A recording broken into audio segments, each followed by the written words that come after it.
Pada zaman dahulu kala, di sebuah desa yang terpencil, hiduplah seorang janda dengan anak perempuannya yang masih bayi. Anak itu sangat cantik parasnya. Kulitnya halus dan wajahnya bersinar.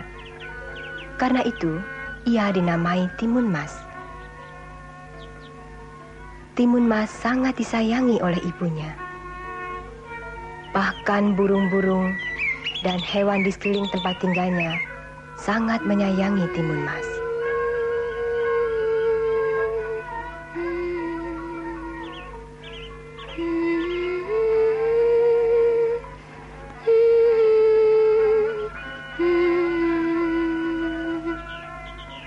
Pada suatu pagi, Ibu Timun Mas sedang memetik daun-daunan untuk dibuat lalap.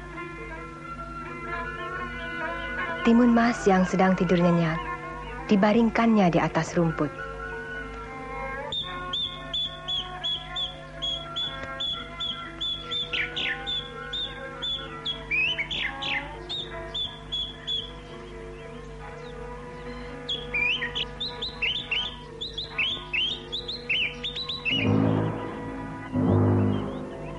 Tapi tiba-tiba terdengar suara yang aneh. Suara apakah itu?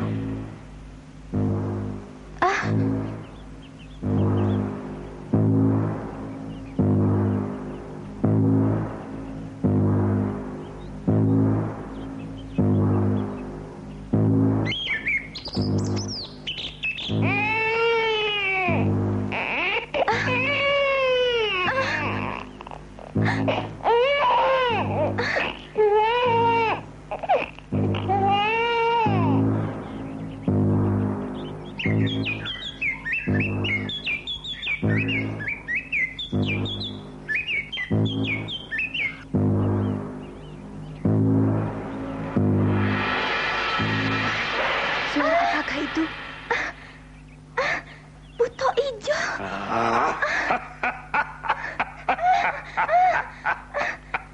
Ini yang kucari. Jangan. Kiai Buto Ijo yang baik. Katakan, Kiai. Apa maksud kedatanganmu kemari, Kiai?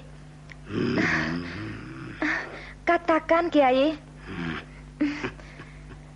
Katakan, kau tidak bermaksud mengganggu kami, bukan?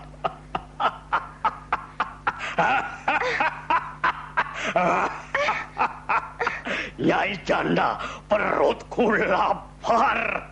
Aku ingin memakan anakmu. Tidak. Jangan. Jangan, Kiai. Anakku masih kecil, Kiai.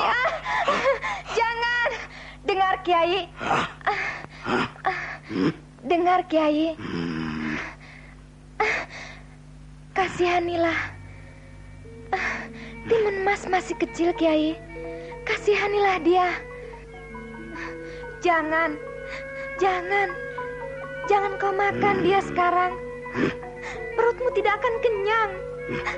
Timun Mas masih terlalu kecil.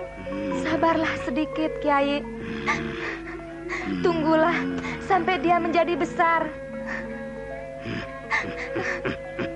Menunggu? Kau suruh aku menunggu sampai Ya, Timun Mas besar? Wah. Kau kabulkan bukan permintaanku, Kiai? Jangan kau makan dia sekarang. Menunggu sampai Timun Mas besar. Ya. Baiklah. Ku kabulkan permintaanmu. Akan kutunggu sampai Timun Mas besar. Tapi ingat, 12 tahun lagi aku akan kembali. Dan kau harus menepati janjimu. Mengerti? Rawatlah anakmu baik-baik, Nyi Janda. Ingat, aku pasti kembali. Lezat benar dagingnya nanti. Ingat, 12 tahun lagi. Selamat tinggal, Nyai Janda. Selamat tinggal.